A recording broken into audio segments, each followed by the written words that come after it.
Hello everyone, welcome back to your own channel at Saral Psychology. In today's video, we are going to discuss about individual counseling. Individual counselling क्या होता है, individual counselling कैसे करनी चाहिए और individual counselling करते वक्त हमें किन किन बातों का ध्यान रखना चाहिए, इन सभी चीज़ों पर आज हम बात करेंगे। सो इंडिविजुअल काउंसलिंग तब होती है जब आप किसी की 1-to-1 काउंसलिंग करते हैं। उस पर्टिकुलर रूम में आपके और उस आपके क्लाइंट के अलावा कोई नहीं होता और आप एक पर्टिकुलर पर्सन या क्लाइंट की जब काउंसलिंग करते हैं इंडिविजुअली और कोई वहाँ नहीं होता, तो वो इंडिविजुअल काउंसलिंग होती है। ठीक है, इंडिविजुअल काउंसलिंग में एक काउंसलर और एक क्लाइंट होता है। ठीक है, तो इंडिविजुअल काउंसलिंग एक पर्टिकुलर पर्सन के साथ फेस टू फेस की जाती है या फिर इंडिविजुअल काउंसलिंग ऑनलाइन मोड के थ्रू भी कर सकते हैं। ठीक है, सो इंडिविजुअल काउंसलिंग करते वक्त 3 ऐसी बातें जो हमको बहुत ज़्यादा ध्यान में रखनी चाहिए। वो बातें हैं कि सबसे पहले कॉन्फिडेंशियलिटी, आपको कॉन्फिडेंशियलिटी मेंटेन करना बहुत ज़रूरी है, दोनों की ही, क्लाइंट की भी और अपनी खुद की भी। ठीक है, इंडिविजुअल काउंसलिंग में कॉन्फिडेंशियलिटी का बहुत इम्पॉर्टेंट रोल है। इंडिविजुअल काउंसलिंग करते वक्त आपको कॉन्फिडेंशियलिटी का बहुत ज़्यादा ख्याल रखना होता है, मीन्स गोपनीयता का ख्याल रखना होता है। आपका क्लाइंट आपसे क्या बातें कर रहा है और वो आपसे क्या चीज़ें शेयर कर रहा है, क्या पर्सनल ट्रॉमास की बात कर रहा है, किन किन बारे में आपसे बात कर रहा है आपका क्लाइंट, उसके बारे में आप किसी को भी कोई इन्फॉर्मेशन प्रोवाइड नहीं कराएंगे। ठीक है, जैसे कि कई बार होता है कि हम रिपोर्ट्स भी बनाते हैं तो हमको जो है इंडिविजुअल का नाम वहाँ पर डिक्लेयर नहीं करना होता है। आप ऐसे लिख सकते हैं कि ABC, वो पर्सन जिससे आपने बात की है वो A है, B है, C है, इस तरीके से आप नाम दे सकते हैं। बट आपको उसकी पर्सनल डिटेल्स और उसने आपसे क्या बातें की वो आप शेयर नहीं कर सकते। ठीक है, तो कॉन्फिडेंशियलिटी का बहुत ज़्यादा ख्याल रखना होता है इंडिविजुअल काउंसलिंग में। ओके, कॉन्फिडेंशियलिटी को मेंटेन करने के लिए आप ये कर सकते हैं कि आपको काउंसलिंग जो है वो एक सेपरेट रूम में करनी है। आपके आसपास कोई भी नहीं होना चाहिए जो आपकी बातें सुन रहा हो। कॉन्फिडेंशियलिटी को मेंटेन करने के लिए आप किसी भी पर्सन के जो आपका क्लाइंट है उसके अलावा आपके रूम में कोई भी नहीं होना चाहिए। ऐसी सराउंडिंग नहीं होनी चाहिए जहाँ पर 2 या 4 लोग आपकी बातें सुन रहे हों।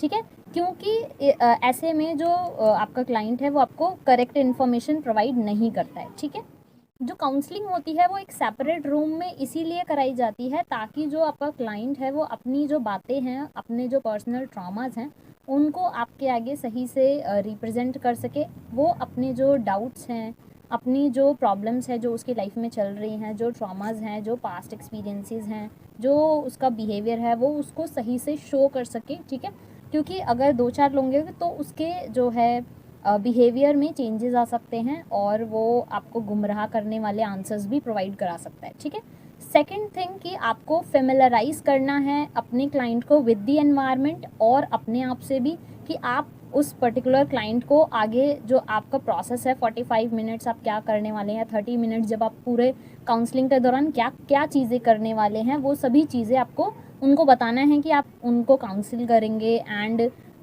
जो है 45 मिनट्स के लिए आप उनसे बात करेंगे, उनके बारे में जानेंगे, तो आप उनसे ये बता सकते हैं ताकि वो आपसे थोड़ा जो है घुल मिल जाएं और आपके साथ फेमिलियर हो जाएं, एनवायरनमेंट के साथ फेमिलियर हो जाएं और उनका नेचर जो है थोड़ा काम हो जाए। ठीक है, ताकि आपको वो एक्सेप्ट कर सकें और आप उनके साथ कंफर्टेबल हो सको। ठीक है, सो इन जो ये चीज़ है इसका बहुत ज़्यादा ध्यान रखना है आपको। एंड फेमिलराइज होने का एक ये भी बेनिफिट है कि वो आप पर ट्रस्ट करेंगे एंड वो आपको एक जो है रेलेवेंट इन्फॉर्मेशन देंगे, आपको वो करेक्ट इन्फॉर्मेशन देंगे ताकि आप उनको अच्छे से काउंसिल कर सको और उनको बता सको कि इस प्रॉब्लम की वजह से ये सब चीज़ें हो रही हैं और वो उसमें थोड़े चेंजेस कर सकें। ठीक है, next thing is active participation होना चाहिए आपकी साइड से भी और उनकी साइड से भी। ठीक है, ऐसा नहीं होना चाहिए कि आपका क्लाइंट तो आपको बताने में, चीज़ें बताने में इंटरेस्टेड है बट आप कहीं और गुमो या आप मेंटली वहाँ पर प्रेजेंट नहीं हो। तो एक्टिव पार्टिसिपेशन होना चाहिए दोनों साइड से। ठीक है, active participation from both side. So this is the most important part of the counselling. सो दोनों को एक्टिवली पार्टिसिपेट करना चाहिए। अगर आपको लगता है कि आपका जो क्लाइंट है वो इतना ज़्यादा पार्टिसिपेट नहीं कर रहा है तो आप उनको समझा सकते हैं, आप उनको कोई एक्टिविटी करा सकते हैं ताकि वो आपसे फैमिलियर हो सके। ठीक है, तो उनको कोई गेम खिला सकते हैं, या अगर वो कोई चाइल्ड है, आप चाइल्ड की काउंसलिंग कर रहे हैं तो आप उनको कुछ उनके लेवल पे जाके कुछ इंटरेस्टिंग गेम्स के बारे में बता सकते हैं, उनके साथ खेल सकते हैं गेम्स, ताकि वो ओपन अप हो और आपके साथ बात करने के लिए राज़ी हो जाए और आपके साथ फेमिलियर होकर आपको इन्फॉर्मेशन प्रोवाइड करें, ठीक है। एक पर्टिकुलर एनवायरनमेंट आपको उनको देना है ताकि वो कंफर्टेबल हो सके, आपके जो सराउंडिंग्स होनी चाहिए वो बहुत ज़्यादा काम होनी चाहिए, ठीक है। Now coming to the point कि आपको काउंसलिंग करनी कैसी है। काउंसलिंग के कुछ बेसिक स्टेप्स होते हैं, जैसे कि फर्स्ट स्टेप होता है स्क्रीनिंग, फिर आपको ऑब्जर्व करना होता है, इंटरवेंशंस होती हैं, फॉलोअप्स होते हैं। सो इस तरीके से एक पर्टिकुलर प्रोसेस होता है काउंसलिंग का। सो फर्स्ट ऑफ ऑल आपको स्क्रीनिंग करनी होती है।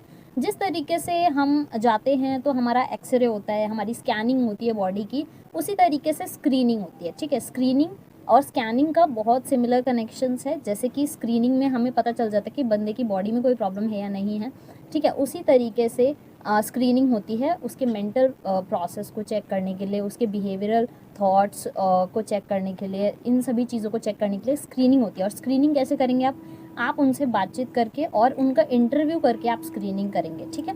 और उनसे बातें जानेंगे, उनके बिहेवियर को देखेंगे कि वो किस तरीके से बिहेव कर रहे हैं उस टाइम पे जब आप काउंसलिंग कर रहे हैं, ठीक है।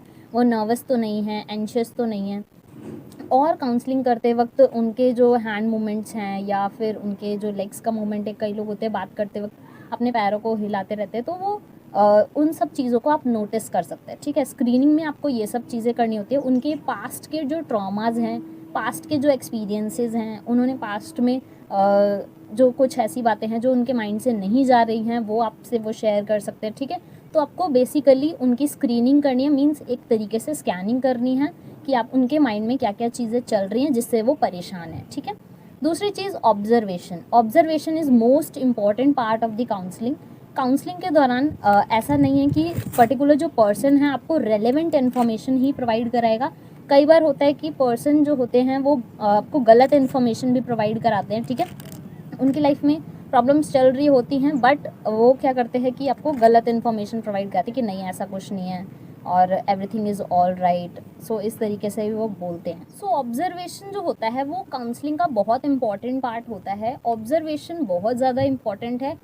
दूसरी बात कि काउंसलिंग करते वक्त, इंडिविजुअल काउंसलिंग करते वक्त आपको ये चीज़ ज़रूर ध्यान में रखनी है कि आप क्लाइंट के सामने बैठे हों और क्लाइंट आपके सामने बैठा हो, आप दोनों एक दूसरे को फेस टू फेस करके बैठे हों। लाइक ये आप बैठे हैं, ये क्लाइंट बैठा है, बीच में कोई बैरियर नहीं होना चाहिए, ठीक है। तो इस तरीके से आपको काउंसलिंग करनी है ताकि आप उनके सभी मूवमेंट्स को देख सकें, ठीक है। जब काउंसलिंग करते वक्त आपको क्लाइंट अपनी इन्फॉर्मेशंस बता रहा है, उस टाइम पर उनके हैंड मूवमेंट्स कैसे हैं वो तभी आप देख पाओगे जब आप यहाँ बैठे हो और काउंसलिंग जो आपकी जिसकी काउंसलिंग करे वो क्लाइंट यहाँ बैठा है और बीच में कोई बैरियर नहीं है, कोई टेबल नहीं है, कोई कुछ नहीं है, ठीक है।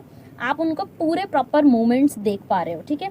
काउंसलिंग करते वक्त ये चीज़ आपको बहुत ज़्यादा नोटिस करनी है कि आपको उस टाइम पर राइट नहीं करना है, और अगर आपको राइट करने की नौबत आ भी रही है तो आपको बहुत कम जो है वो लिखना है उनके बारे में, ठीक है।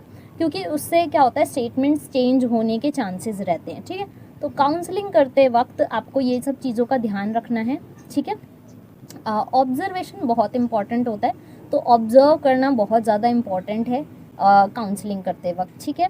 कई बार क्या होता है कि जो पर्सन है वो 3-4 चीज़ें एक्स्ट्रा बता देता है। ऑब्जर्वेशंस में आपको बहुत ज़्यादा चीज़ें एनालाइज होती हैं, आपको पता चलता है कि अच्छा यहाँ पे इस पॉइंट पे ये चीज़ चेंज की जा सकती है जिससे बिहेवियर चेंज हो सकता है, थॉट्स चेंज हो सकते हैं। तो वो पर्टिकुलर चीज़ों को आपको नोटिस करते रहना है, ऑब्जर्व करते रहना है, ठीक है। एंड नेक्स्ट चीज़ आती है इंटरवेंशंस या सजेशंस जो आप उनको देना चाहते हैं, ठीक है। So first of all suggestions के लिए आपको क्या करना है, आपको फर्स्टली खुद से सजेस्ट नहीं करना है कोई भी चीज़, आपको उनको बोलना है कि अच्छा आप इस चीज़ को, इस बिहेवियर को किस तरीके से चेंज कर सकते हो, क्या आपको पता है? अगर आपको पता है तो बताइए मुझे, उसके बारे में उनसे बुलवाना है कि वो जो है अपने बिहेवियर को क्या क्या चीज़ों से चेंज कर सकते हैं, अपने थॉट्स को किस तरीके से चेंज कर सकते हैं, क्या क्या चीज़ें उनको कंफर्टेबल करेंगी वो चीज़ें सॉल्व करने में, ठीक है। उनकी प्रॉब्लम्स को आपको सॉल्व करने के लिए उनको ही प्रेरित करना है कि हाँ ये चीज़ें सॉल्व हो सकती हैं। अगर कोई क्लाइंट ऐसा है कि जिसमें आपको ये डाउट आता है कि यहाँ पर जो है क्लाइंट को खुद से कुछ नहीं सूझ रहा है, वो बिल्कुल नेगेटिव में जा चुका है, तब आप उनको कुछ गाइड करेंगे, सिर्फ गाइड करेंगे, कुछ चीज़ें सजेस्ट करेंगे, ठीक है। और वो भी उन पर ही डिपेंड करता है कि वो उन चीज़ों को एक्सेप्ट करते हैं या नहीं। आप उनको फोर्स नहीं कर सकते कि आपको ये चीज़ें करनी ही करनी है, ठीक है। उनको कुछ ना कुछ थोड़ी चीज़ें ऐसी बताइए, आप ऐसे गाइड करिए कि वो आपकी बातें सुने, आपकी बातें माने और उन चीज़ों को अप्लाई करने की कोशिश करें। और ये आपको तब करना है जब क्लाइंट के पास बिल्कुल क्लाइंट ब्लैंक है और उसको ये नहीं पता है कि अच्छा मैं इस चीज़ से बाहर कैसे निकलूँ, ठीक है।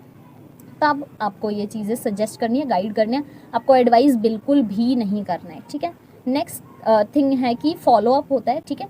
नेक्स्ट फॉलो अप होता है, आप जब उनको गाइड कर लेंगे, आप उनको बोलेंगे कि आप ठीक है 1 वीक तक आप ये चीज़ को, मान लीजिए किसी को बिहेवियरल इशू है, ठीक है, तो आप उनको बोलेंगे कि आप 1 हफ्ते तक ये चीज़ करके देखो। अगर आपको ये चीज़ जो उन्होंने अपने आप को सजेस्ट किया, ठीक है, तो आप उनको बोलेंगे कि हाँ ठीक है आप ये चीज़ करके देखो, फिर हम 1 हफ्ते बाद बात करेंगे, ठीक है। तो फॉलो अप में आप उनको दोबारा बुलाते हैं और उनको उनके बारे में जानते हैं कि अच्छा ये चीज़ों से उनको बेनिफिट हुआ या नहीं हुआ, ठीक है। तो ये सब चीज़ें आप जानते हैं फॉलो अप में, ठीक है। एंड दैट्स इट, यहाँ तक इस वीडियो में इतना ही। और अगर आपको इससे रिलेटेड और भी वीडियोस चाहिए तो आप मुझे बता सकते हैं in the comment section. And one more thing कि जो भी इन्फॉर्मेशन मैंने प्रोवाइड की है वो बेसिकली आपको किसी वर्कशॉप्स में 1200-1300 रुपये पर आवर के हिसाब से आपको सिखाया जाता होगा कि काउंसलिंग कैसे करनी है, क्या करना है, ठीक है, काउंसलिंग के दौरान। सो अगर आपको यहाँ पे फ्री अवेलेबल हो रहा है तो एक लाइक तो बनता ही है और शेयर भी बनता है। एंड सब्सक्राइब तो आपने कर ही दिया होगा, ये मुझे पता है। Thank you so much. And मुझसे जुड़े रहने के लिए आप सब्सक्राइब का बटन ज़रूर दबा लीजिए, बेल आइकन को प्रेस कर लीजिए ताकि आपको डेली जो मैं वीडियोस अपलोड करती हूँ वो मिलते रहें। Thank you so much, bye bye.